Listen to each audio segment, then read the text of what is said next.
Hello and welcome to Taskmaster Talks with Kevin Sullivan. I am your host, JP John Paz, from the two-man power trip of wrestling. And of course, I'm joined by the former WCW and ECW World Tag Team Champion, one of the greatest minds and bookers ever in the history of professional wrestling, the man behind the NWO, the Games Master, the Taskmaster, the devil himself, Kevin Sullivan. Kevin, how are you doing today, sir?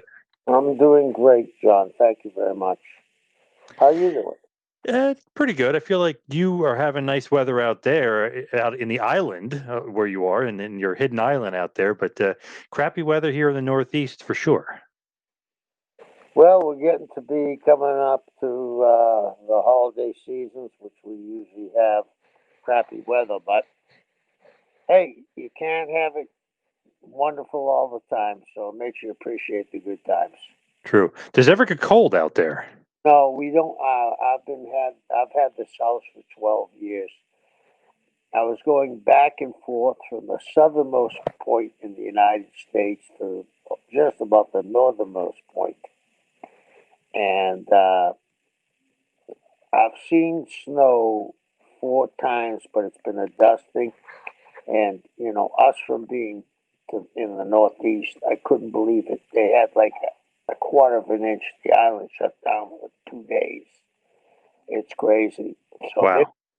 yeah, and like I said, the pilots call where we live the blue hole. Everything can be socked in the Pacific Northwest, but the islands are got a got a hole in it where it's blue, and we got bougainvilleas, we got palms. Big thing on the islands now are vineyards for grapes. So it's semi-temperate islands.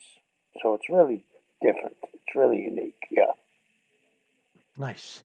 As far as today's episode, we wanted to focus on one of your favorites and one of my all-time favorites, the GOAT, the 16-time World Heavyweight Champion, arguably the greatest of all time. I mean, I said GOAT, but arguably people might say different. He probably is if you add it all up, and we'll get into it later even more so. But the Nature Boy, Ric Flair, will be the subject and the topic today. I know you've known him for a very long time. You guys are probably right around the same age. When did you first meet Nate?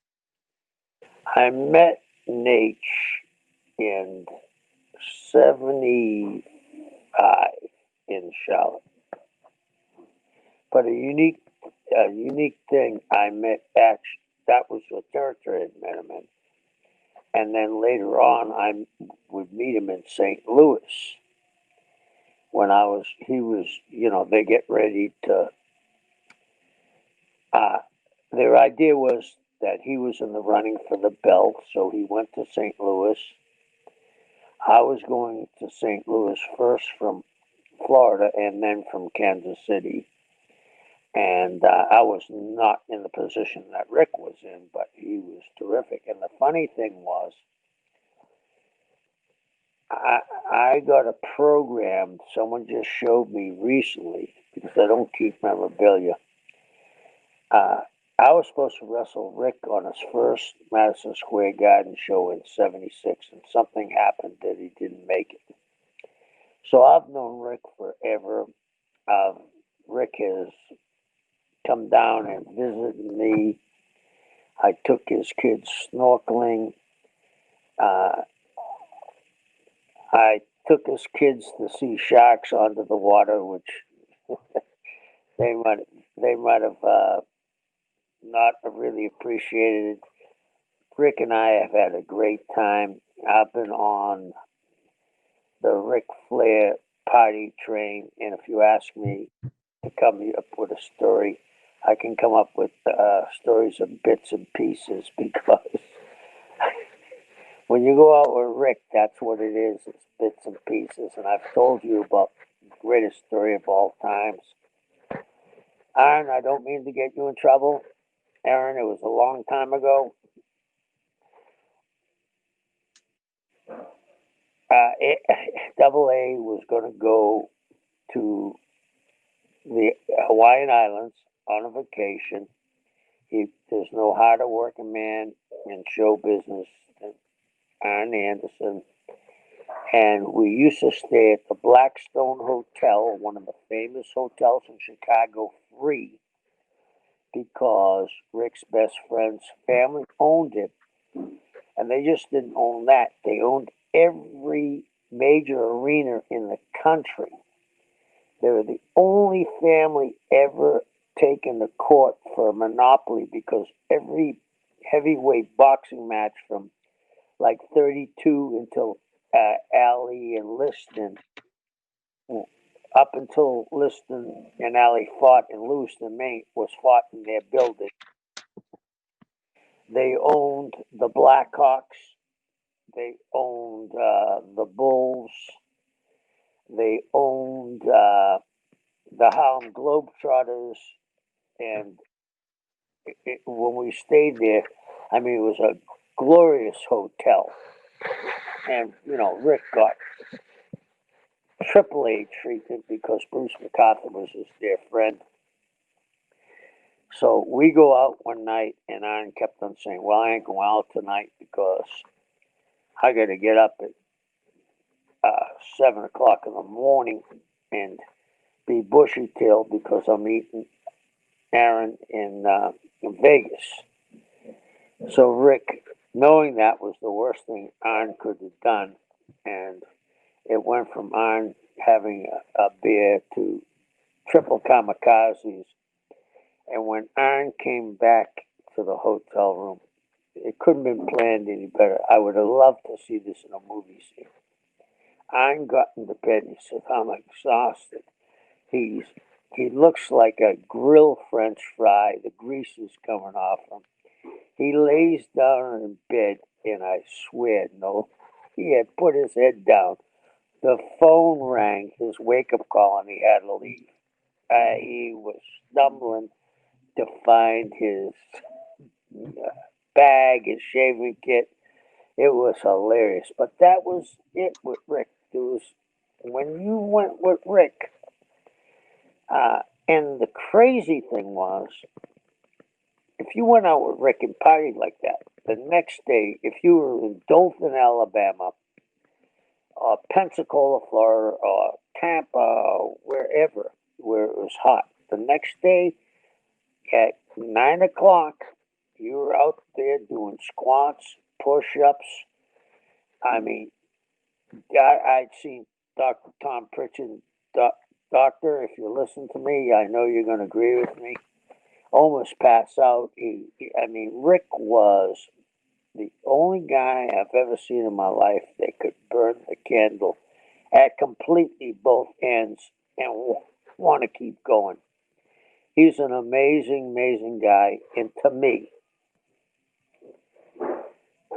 he's the greatest world heavyweight champion of all times. Rick never took a night off. I've seen him wrestle. We'll get into this later. Steamboat and Funk in front of 20,000 people. And I've also seen him wrestle the late Rufus R. Jones in front of 1,200 people. The matches were as equally violent, equally great wrestling, and equally Rick taking the great bumps.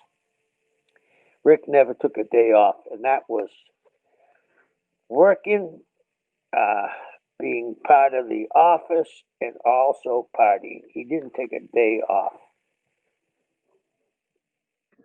That is amazing, though. He can go out and party, and like you said, Dr. Tom, who tells a great story about he's puking, he's dying, all that stuff, and Rick is still running and running and running, and like that's pretty amazing that he can just kind of be in such great shape and had the alcohol and stuff, that doesn't affect him. And Dr. Tom, who was in great shape too, is over there puking his guts out.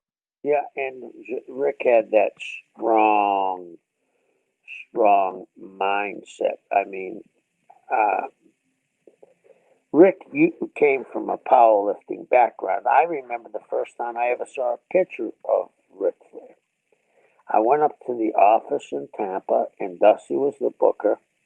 And like I said, Dusty and I got along very well. And Dusty said, I want to show you a picture of the guy I'm bringing in. It's my brother, Rick Rhodes. And here's a guy with a crew cut. He weighed about 320 pounds. He had been training with Patera, who was one time the first man ever to press 500 pounds. That means clean it, stop at the shoulders, and press it.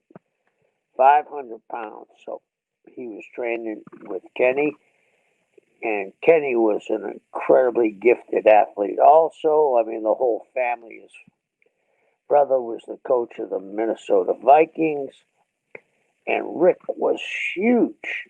And then, for some reason, he didn't come in. The next thing I saw was a tape from North Carolina where there was a slimmed down guy called Ric Flair, not Rick Rhodes. I thought, wow, it can't be the same guy. He metamorphosized himself. And I went to Dusty and I said, yeah, is that the same guy? He said, absolutely. And, I was there from the inception of him and Dusty and the ups and downs they had. But even when they're having the ups and downs, they admired one another. And when you have two guys that love the business the way they did and do, there's always going to be a little small disagreements. And, and they're both huge personalities. And some of the matches were the greatest matches I ever saw. And the other thing is, I've never seen Ric Flair. I said he never took a day off. I've never seen Ric Flair have at least a 3-star match. Rick could work with, as we say, a broomstick. Definitely. Easily one of the greatest of all time. You mentioned 1976, almost wrestling him for the WWF and MSG. The first match I could find of you guys together was 1983 in January for Championship Wrestling from Florida. You were teaming with him versus Midnight Rider, who obviously is Dusty, and Barry Windham. Do you remember that? And was there a match in between? There was a few matches in between, and I had actually even forgot about it. Somebody brought that up. And how that happened, I had beaten Dusty in a lose-leave town match, the famous one with Santa Claus, who was Jake, handed me the atomizer and I put Dusty down. And because I had beaten Dusty was supposed to get a title shot the following week, I believe, and he couldn't get it.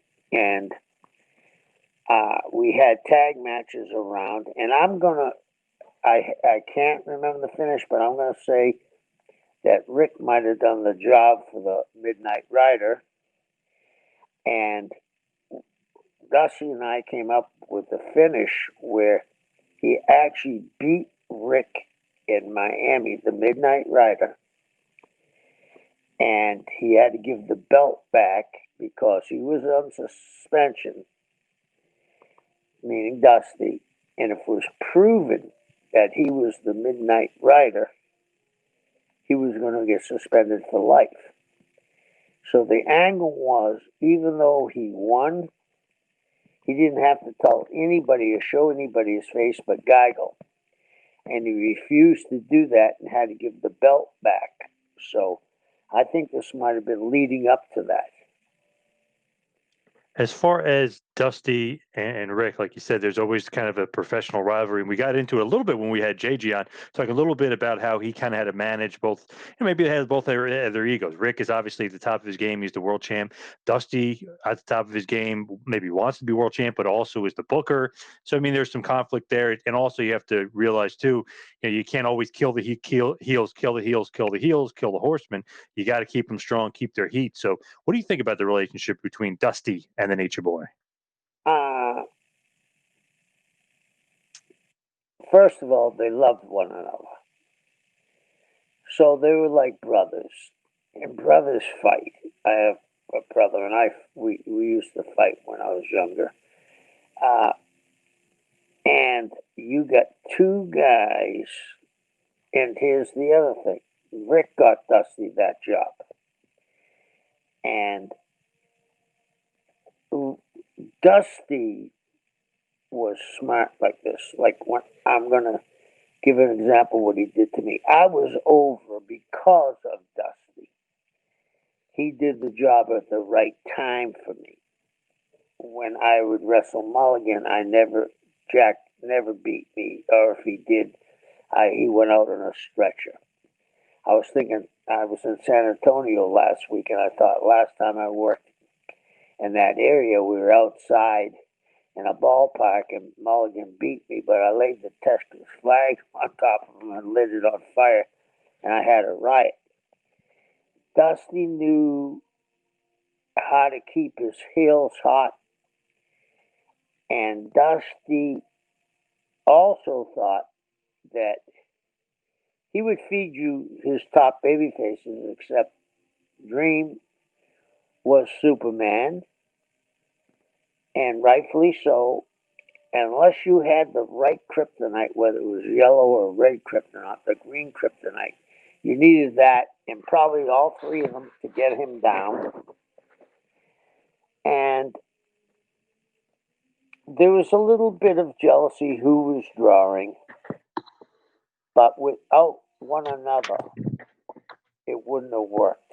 And as you remember, JJ telling he'd go to Jimmy and be very diplomatic, and he'd tell it's time to invite Rick over, and then it would be explained, and then usually, unbeknownst to both of them, Dusty would be coming over for some reason. Oh, while you're here, let's have a drink. And it was without either one of them. Crockett would never been in the running to even come close to putting Vince in trouble. Yeah, if you think about it, 1984 Starrcade, 1985 Starrcade, Flair versus Dusty, both times headlined those big monster cards, and they were the draw, and they made all the money.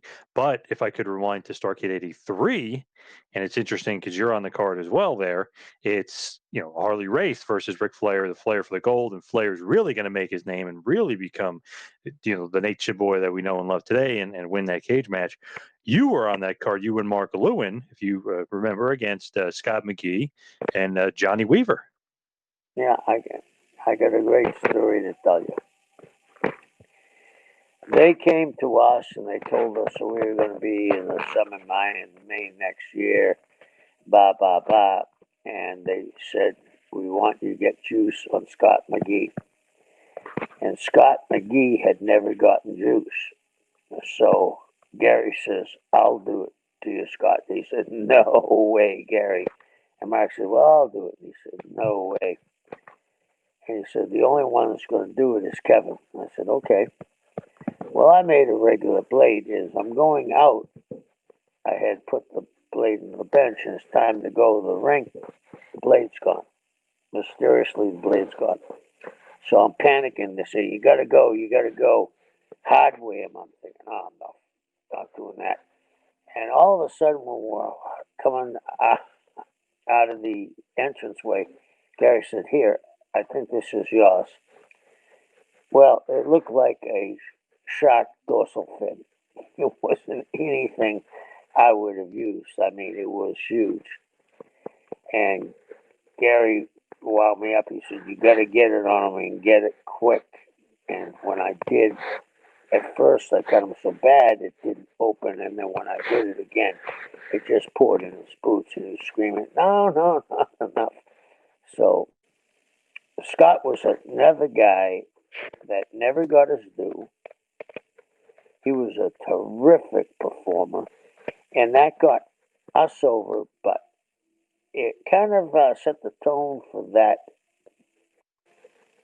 pay-per-view. But Rick and Harley had a match, and that's when I think the wrestling business knew that Ric Flair was here to stay, and he was going to be the most influential athlete in our business for 50 years.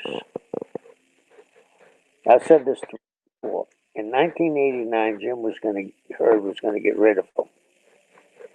Tank, the famous story where I tell you, Herd got in a room and said, "We want to cut your hair, give you a trident, and put an earrings in your ears." And I said to him, "Well, why don't we just go to Yankee Stadium and change Babe Ruth's number from 3 to 43?" And that was in '89. I watch now where professional football players are in the dressing room and cutting Ric Flair promos, jet flying, limousine driving, wheeling dealing, son of a gun, and they're all doing it in woo. And then Ric's got the Skittle commercials or whatever it is, and Ric Flair is still around, and he still is very relevant today. The problem is they don't know where to stick the stake. He's like Dracula. They're missing his heart. Ric is going to be around a long time, and he's an icon. I don't think, here's what I think is funny, and I don't think a lot of the young kids get this, and this isn't bashing the young kids.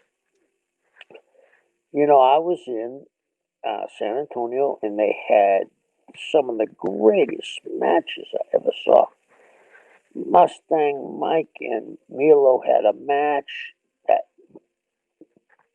they just really beat each other up. And during not their match, but before that, guys would be chopping one another, and I'd hear the whole crowd go, "Woo, woo." So every time, Ric is in every arena that ever runs once they chop. That's how over Ric Flair is. I can't say that, and I love Terry Funk, but I don't hear anybody yelling when they go for a spinning toe hold, or if they even do. But Ric Flair is the icon of our business. And I've watched some of he had did you see the real extended interview with the guy that does, I think the guy may be Persian. He does, Ronnie Coleman, he's done Dorian Yates, and he had Ric on. I mean, I laughed, I cried, it was so emotional, and it's Ric Flair at the very best. And going back during the time when Ric won his first title, the college kids were coming to the matches dressed like the Four Horsemen. They were heels, but they're the babyface heels, and that's what actually got the NWO over. And we'll get on the most intriguing and the biggest angle I have ever seen. And if you could do it today, you would make so much money. Do you want me to talk about that? Yeah, for sure. Okay, the Terry Funk angle. We have Funk against Steamboat, right? Flair Steamboat, yep. I mean, Flair and Steamboat.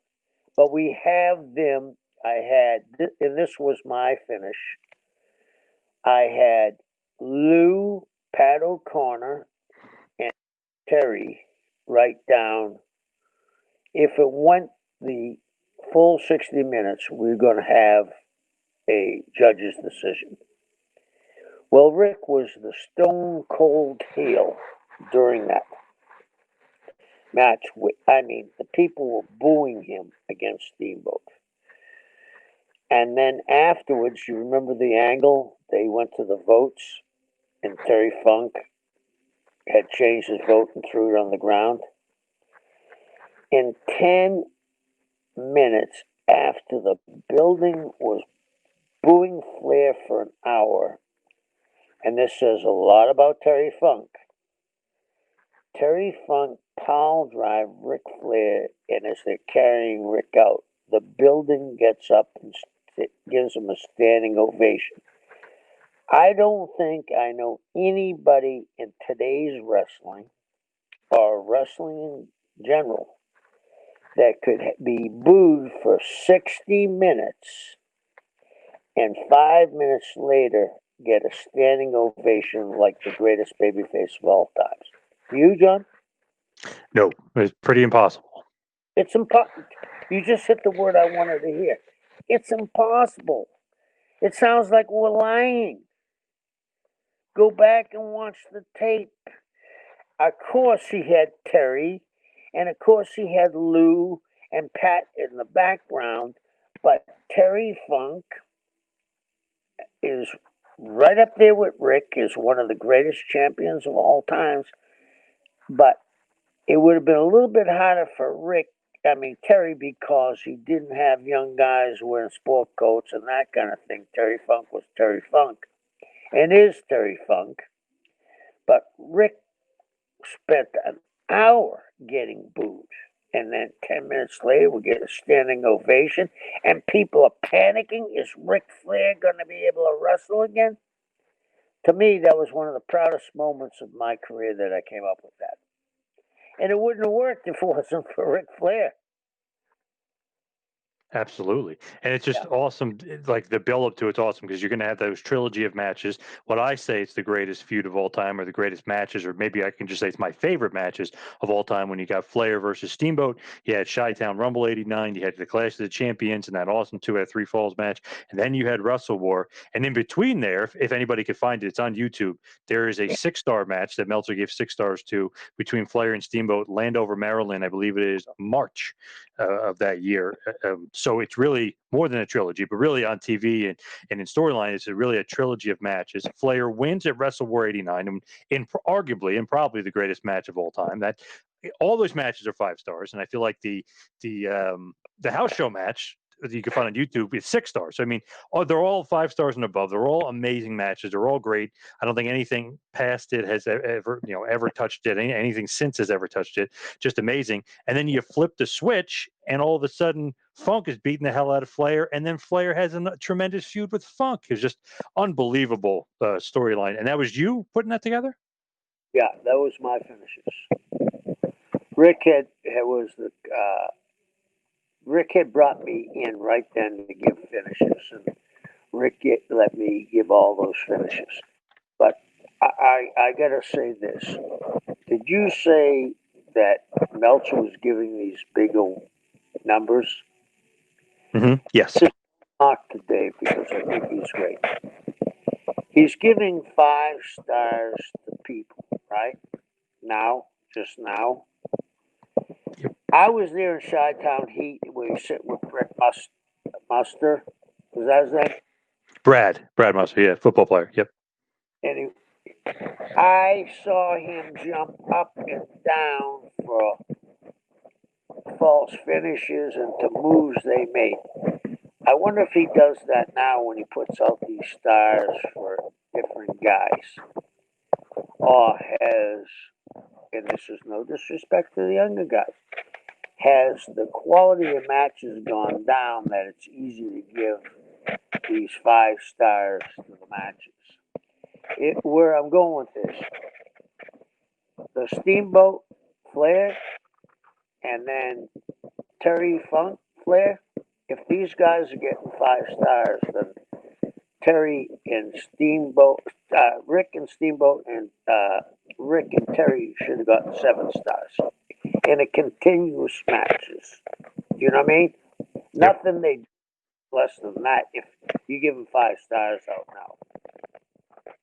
I totally agree. Some of the best matches ever. I'll say you could be subjective or whatever, but I'll just say Flair Steamboat is some of my favorites. And then to follow it up with Flair Funk, who tore the house down again, and then Flair was having 5-star matches with Terry Funk, and leading up to the New York Knockout Clash of Champions, which is a 5-star match and an I Quit match, and obviously the great Gordon Soley line. What does he say? He just says 2 words, 5 letters, I quit. So I mean, just memorable, iconic stuff from Flair. And it's crazy. It's like 89 might have been his best year, which is insane to say because every year is his best year pretty much. Yeah, and the other thing that people forget, John, I don't know if you remember this, Terry hadn't been working very much. Movies, right?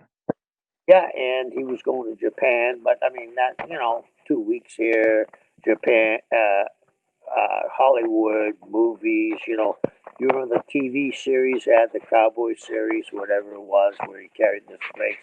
I mean, and then he stepped in, and Terry stepped in, and a beat wasn't lost to have Terry in there instead of Steamboat. And in fact, no disrespect to Steamboat, I think it actually was more intense because nobody knows how to get heat like Terry Funk.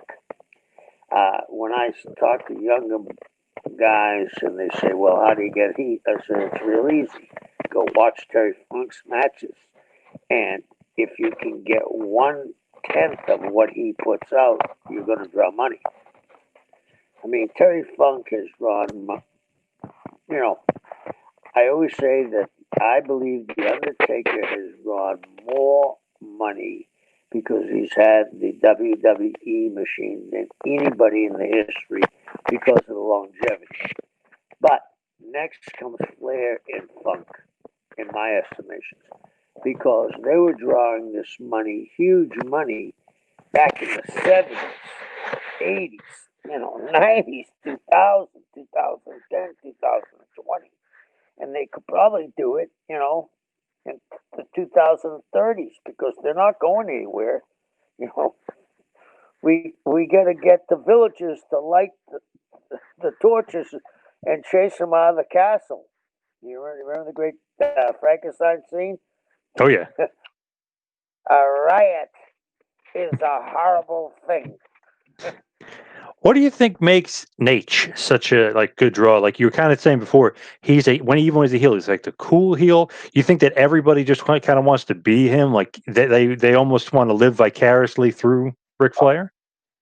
Brother, when he cuts his promos, there's a $900 shoes, takes his watch, a $5,000 watch or a $50,000 watch, and throws it. He's screaming, the veins are coming out of his head. And he talks about Space Mountain. It isn't just the guys, he has girls chasing him. Are you kidding me? Who wouldn't want to have a beer with Ric Flair? When people ask me, I'm on a real isolated island. And I don't get wrestling questions much because they kind of leave you alone. But the questions I get, what's Ric Flair like, is the first. And the second was, have you ever gone out partying with Ric Flair? And I say, yeah. And the third one is, boy, I'd like to do that. And I said, no, you couldn't. You could. You'd be bedridden for a month if you weren't dead. So, he's legendary. He's legendary. It's like, there are some people, these pseudo intellectuals that you meet, and they say, if you were going to have dinner, name 5 people you were going to have dinner with. They expect you to come up with, Gandhi, Stalin, Hitler, Well, I think that most wrestling fans would say the first one would be Ric Flair. You're going to have a good time. That's the thing. You're going to have a good time with Rick, and it comes across on TV. You know what I mean? And I don't want to take anything away from the NWO because to me they were the most unique thing in the history of the wrestling business. But what paved the way, the precursor to the NWO, was the Four Horsemen. And the Horsemen really got them over. And the way it was booked during the time, it was the Dungeon against the Horsemen. I told you why I did the Horsemen, and I'll take full responsibility. I mean, why I did the Dungeon, I'll take full responsibility for it. But we would draw our numbers when we were wrestling them, and I would make sure that one of us would be down or 2 of us would be down, and they would come down and pick our bones. And when they kept on picking the Horseman's bones, except and including Sting, I'm not going to say except Sting, but including Sting, the WCW was at a huge disadvantage, and they were the nucleus. And again, I've mentioned this before. Nash and Hall were very smart, and when they got to the southern towns, they would put the Horsemen over in the middle of the ring. You know, Hogan, Kidd, Kevin, and Scott would lay down in the middle of the ring and give up the figure four, irons move. Everybody would beat them with the move, so they were smart. But they were a precursor to groups of wrestlers. Do you know what I'm saying? I don't Yep. ever remember. Do you ever remember a group, anything before the Horsemen that could be like the Horsemen? Not really. Maybe Georgia had like they had the Legion of Doom with Jake and Ellering and Hawk and Animal for a period of time, but yeah, nothing really. Maybe Skandar Akbar, but that might have been around the same time with his little army. But yeah, nothing like the Horsemen as far as talent level. That's for sure. Yeah, and that's what separates them all, the talent level. I mean, again, we know how great Rick is, but I know people say Arn was great. I've been in the ring with Arn, and I don't think I've ever been in the ring with two, maybe three other guys as smooth as Arn. Then Tully. Tully was a heat-seeking missile.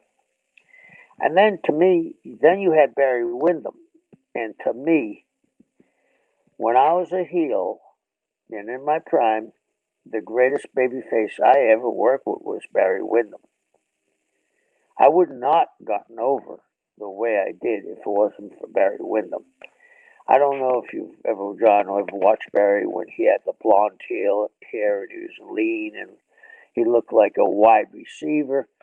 I'd throw him over the top rope. He wouldn't even grab the top rope. It looked like in a splattering. Girls would just pass out. So, and when I say girls, I don't mean 14 to 20. I mean 14 to 8. I mean 8 to 80. Blind, cripple, or crazy. He was the man. So they had a great, great package, and everybody could talk, but everybody was a fabulous performer. Now, Rick always known for having those great promos, memorable promos. Where do you think all that passion comes from? Because I mean, boy, is he passionate in those promos.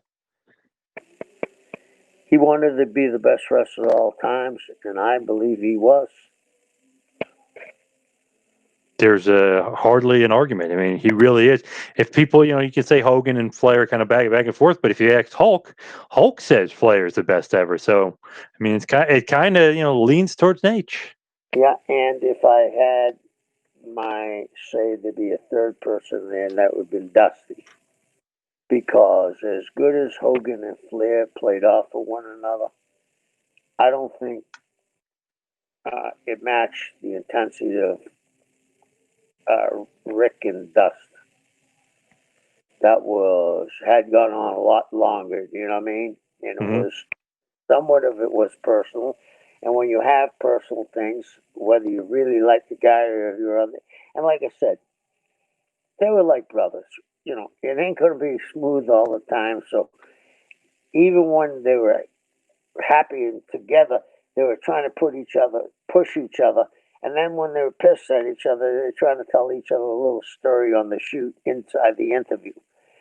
So they were, I mean, and they drew money everywhere they went. I mean, I remember when Dusty and Rick shot an angle and they had three towns running, you would see, and you get a booking sheet and you'd see guys with a big smile on the face that they had four of the seven towns with Rick and Dust because you knew your week was made. And that's another thing that people don't understand. When you are working on a card and you're not the main event, you're subject to the guy on top to bring it home. And when you were on a Ric Flair card, you knew you were getting paid. Because Rick was also good to making sure the guys got paid that were on his cards. I mean, not many guys did that in this day. Dusty did it too. If you thought you were on their card and they kind of handpicked you to be on their card, if you thought you were shorted, you could go to either one of those guys and it would 98% of the time be rectified. And if it wasn't, there was a good reason for it. As far as Rick, and obviously he drew a ton of money. Who would, like you mentioned, always drew money if you were on that card, and drawing money and stuff like that. But I'm kind of wondering, backstage, was he a ribber? Does he like ribs? Is there any rib stories involving Flair, or is he much more of a kind of partier and not much of a ribber? He he was a partier, but he loved other guys ribbing. Uh, Rick knew that if he would rib, it would come back on him because he had Arn, who was brutal. You know what I mean? Uh, I love Lex Luger, but I remember the funniest line I ever saw. Arn and him were jousting, and Arn said, "Wait a minute, you need to brush your teeth." And he pulled out a big scrub brush for your back. That was it. You know what I mean? Luger never recover from that. Horse teeth. I mean, you couldn't beat on. So, you know, I don't think. But Rick would die laughing because he loved the camaraderie of the guys too. And everybody liked to hang out with Rick. Rick had a unique personality. Were you a big drinker with the Nature Boy? Nobody's a big drinker with the Nature Boy. I mean, I would go out and party with Rick, but Rick was Ted Williams at batting and drinking, and I was Rudy Kazudi, and the rest of us were too.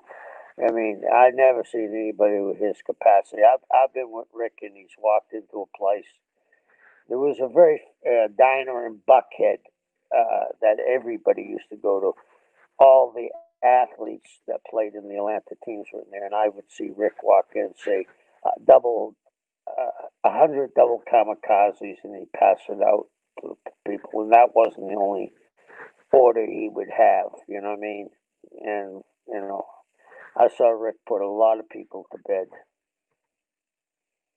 Love it. He Yeah, he's definitely known. I think that's one of the things that everyone always says about Flair too. Like, huge party animal, but somehow makes it to the show, and he's a main event, still puts on a 5-star match, and still doing that. What do you think about like other people like around him, and kind of having to deal with him? Was that a hard thing to do, or is it much more fun and playful? When you're, uh, here's what I often said. When we started to do the Great American Bash tours, I think the first year we were on 72 towns in a row, and we were flying private. When we got to the West Coast, we settled in Vegas, so we would fly to L.A. back to Vegas. We would fly to San Jose, back to Vegas. We would fly to San Francisco, back to Vegas. We do about towns in California, then we do Portland, fly back to Vegas. Seattle, back to Vegas. Spokane, back to Vegas. Tacoma, back to Vegas. And what happened was, it was a constant thing, and it's like being on a record player, John. You don't know, you're just going along with it. And I remember the last day, I think we were in Kansas City, and people were so tired and they were just falling apart. And we had a day off getting into Kansas City. This was the last day. And during the trip, everybody's laying back and they're exhausted. Rick is up with a robe on, nothing else, dance in the aisles, starts a party, and everybody's blotto by the time we land, and we go to the hotel and start again. Rick is he's the he's the Energizer Bunny with the nuclear battery in it. He's just nonstop. They always say with with him and traveling around and stuff, he'd have the robe and nothing else on. He's very Yeah, proud of himself, right? He had a lot of stuff to be proud of, if you will. we were one of the times Rick and I. It was me, Rick, JJ, and I'm not sure if it was on. There was one other guy from the Crockett's, and we were going because Mantell was running. David Manning, rather, from Dallas office, was running St. Martin, and uh, what happened was we went down there, but Rick and I and JJ flew first class to Puerto Rico, and then from Puerto Rico we flew to St. Martin. Well, we had the same crew that landed in Puerto Rico that were going on to St. Martin. Well, Rick had lit them all up, and we had an hour layover. And Rick goes up with the pilots.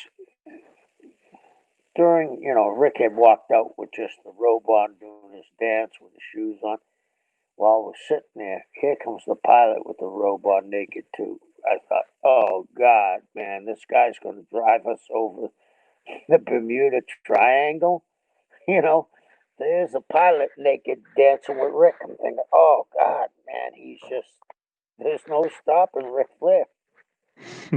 You know, And the thing with him is, he's such a big star. He's such a big icon, but he would lose a lot. And like in your head, you're thinking, okay, if the guy loses a lot, you're going to remember that, and oh, he's going to be maybe not as remembered. For some reason, he puts so many guys over, but you never really remember him. It's weird. It's like he lost the match mentally, but you never really looked at it like that. It was always like he still was Ric Flair. It didn't matter how many times he lost. So he'll put over Sting, a bunch, and Sting will become a super duper star because of that.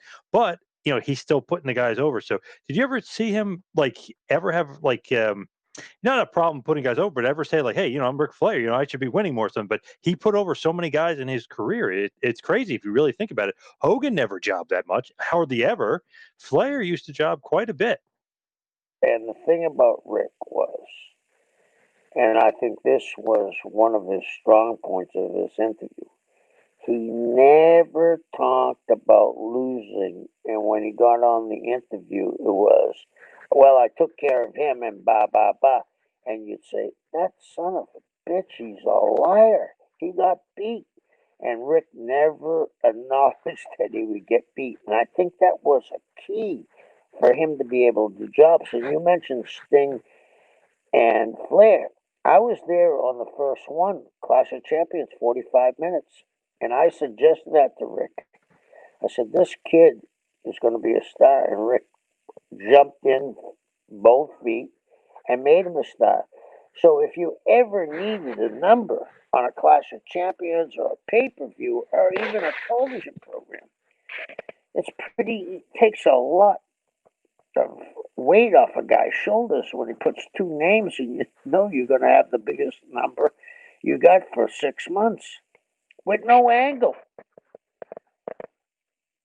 It's crazy when you like think about it. Like, wow, like he could go in there, like you said, like that. Really put over Sting. He didn't lose at Clash of Champions, but 45-minute draw really put him over. And Great American Bash 90, which is one of my favorite matches, he puts over Sting. And look at that. Sting becomes a megastar after that. So it's just the power of Flair and him knowing, like, hey, if I lose to this guy here, it's really going to get this guy over. I mean, he did it all constantly over and over for so many different guys. Right, right. And that's the ability it takes. And when Rick, well, he was 16 times world champion. So that means you got beat 17 times because he lost the belt. And Rick would go into territories when there was territories. When Rick and I first started, there was 37 territories. And not everybody that Rick would wrestle would be top caliber guys. It was just some guys with gimmicks, and you know, he would go in there and be able. I hear a lot of people say, "Well, his matches are the same." No, they're not. He has routine for certain ways that certain guys wrestle. Like he has a routine, we'll say, for the Briscoes because they do a lot of wrestling. If he was wrestling Bruiser Brody, which he wrestled Brody a mini hour probably, it was completely a different match. Abdullah would be a completely different match, but it was similar to the Brody style.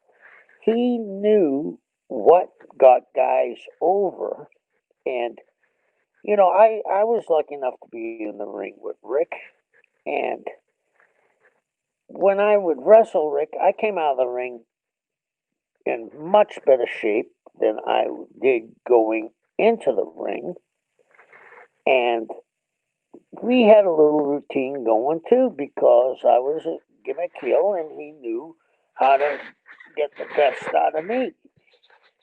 And, he was. And the other thing about Ric Flair that a lot of people don't know, he knew how to judge talent. The, I have about four or five people that I know really know how to judge talent. The first one was Eddie. The second one was Jim Barnett. Terry Funk and Rick are on that. So there's four.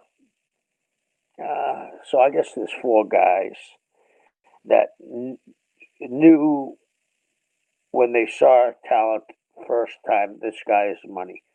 And that's a unique thing to have is Rick could draw money, he could talk, he could be a baby face, he could be a heel, and he could be, like we said earlier today, he could be a heel, and 10 minutes later he could be the biggest baby face in the building after they booed him out. He just had the feeling of this business. I never met Buddy Rogers, but Mark Lewin was a dear friend of mine, and we were tag team partners. He would tell me about Buddy, and it seems to me, I think it's apropos, that Rick became the nature boy from Buddy because they had a lot of the same attributes. Yeah, absolutely.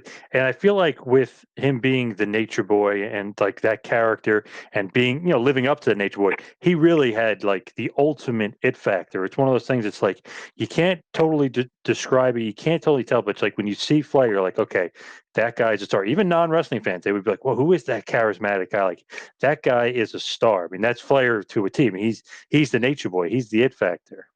Right. And like you said, people today know who Ric Flair is, who are big wrestling fans. Yeah. He's on TV programs, he's on the news. I mean, he's part of our culture in the United States. And he may be more popular now with all these rappers who were very young when they were watching Flair, and now they're growing up and they're older and they have a voice and they're proclaiming their love for Flair. They have the Ric Flair drip. They got songs about him. They're having him in music videos. So which is insane to say because he's one of the most popular wrestlers of all time. He might even be more popular now. And then he's got a documentary on ESPN which was off the charts awesome. So I mean, it's right. I mean, he may be more popular now, which is insane to even think. And I agree with you all the way, JP, that he is, I believe he's more popular now than at the height of his run with the Four Horsemen. He has become, when I saw those football players, and I think it was the Atlanta Falcons, cutting his promo, I mean, that told me something. And, good luck to Rick. He deserves it. He's worked very, very hard. He is Absolutely unbelievable. There's no doubt about it. When you look at wrestling history, you got the Flairs of the world being the greatest, the Hogans, but they're kind of neck and neck. And I always enjoyed their feud. I feel like their WWF feud wasn't as good as their WCW feud for whatever reason. But when Flair helps bring Hogan into WCW, obviously it changes the wrestling landscape, changes everything. But Hogan, has gone on record at saying he didn't trust many people at that point. He was just getting over the steroid trial. He trusted Flair, so he wanted to have that feud with him. And if you go back and watch those matches, I mean, they hold up so well. They're so great. He made Hogan look like $1 million in a time where Hogan hadn't looked that good in a while. Yes, I think that the other thing is Rick made Hulk Hogan again, because if you look back then, Hulk had lost about 60 pounds. You remember that? Hmm. He didn't look like the Hulk Hogan of old, but you didn't notice it because Rick camouflaged it. And people say that Hogan can't work. He can work. It was just that Rick brought the best out of him and he could relax with Rick.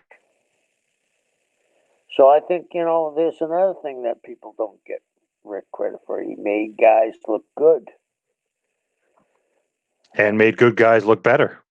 Yeah, good guys look better. That's great, great line.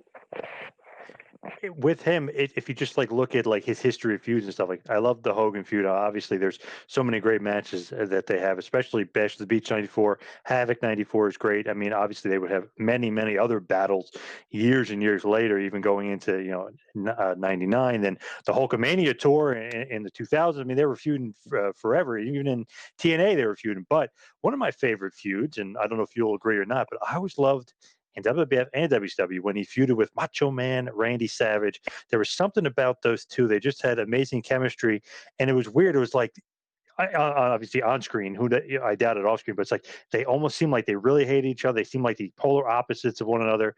But when they clashed, that was such a great feud in WWF and WCW. I agree with you. I wasn't there in the NWA, I mean the WWF, but for WCW, they had an intense. And the thing is, I thought it worked because both their interviews were so intense, and they matched up physically very good. I always say to a lot of this, John, what is this main event going to look like on a poster? Like Rock and Goldberg. Then you go down Randy and Rick. That looks great on a poster. I always, in my mind, like the idea of a boxing poster. What does this look like for a world title match? And they really matched up well. Love that feud. It's just so good. Then obviously you added Miss Elizabeth, and you throw in some personal issues, and you would believe it. Like, oh, Flair would steal her. He would probably get her and sleep with her. Like you believed it as a fan. Right, right. Well, I think we've covered Rick pretty well, huh? Oh yeah, for sure. What is your like all time favorite Flair match, or do you have one? Like if you just think The one, back and the one with Terry, where the angle with Terry Funk, when he went from being a heel to a babyface in 5 minutes, because I've never ever seen anybody do that. And the only thing close that I ever saw, and again, it was with two of my heroes. It was me and Murdoch against the Sheik and Dusty in Detroit on the biggest uh, uh, when we were on the tour. We drew more money in Detroit, and I told Dusty we would, and we made a bet, and I won. But we had a double switch. It ended up being me and the Sheik against Murdoch and Rhodes, and I had never seen that in a tag match, especially in a cage. But that is nothing compared to what Rick did with Terry going from a stone cold heel, being booed out of the building to 10 months, being carried out of the building in 10 minutes, carried out in people's arms. He was great. what's the legacy of Ric Flair? I mean, it might be hard to say, but what do you think? Like to sum it up, is the legacy? I think the legacy is when we look in a dictionary for greatest professional wrestler, we turn to that page, and it's a picture of Rick. Totally agree. And of course, let's get into some of the plugs here. Go to my Twitter or my Instagram at 2Man Power Trip. If you want to follow me there, you can follow Kevin on Instagram at Taskmaster Talks. Of course, you can go to ProWrestlingTees.com and visit the Kevin Sullivan store. You can also go to a Double Hell T-shirts and get an awesome Kevin Sullivan T-shirt. They have a entire array, a total collection, if you will, of Kevin Sullivan stuff on there. So that's Double Hell T-shirts, awesome stuff there. Kevin, you got anything else going on? Any personal appearances? Feel like you've been all over the world. I just came back from SW Fury, John, and it was the best wrestling show I've seen in 25 years. Wow. The girls' matches were spectacular.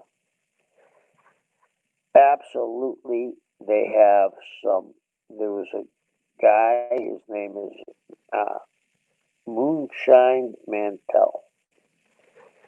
About 235, 240. He looks like a professional wrestler.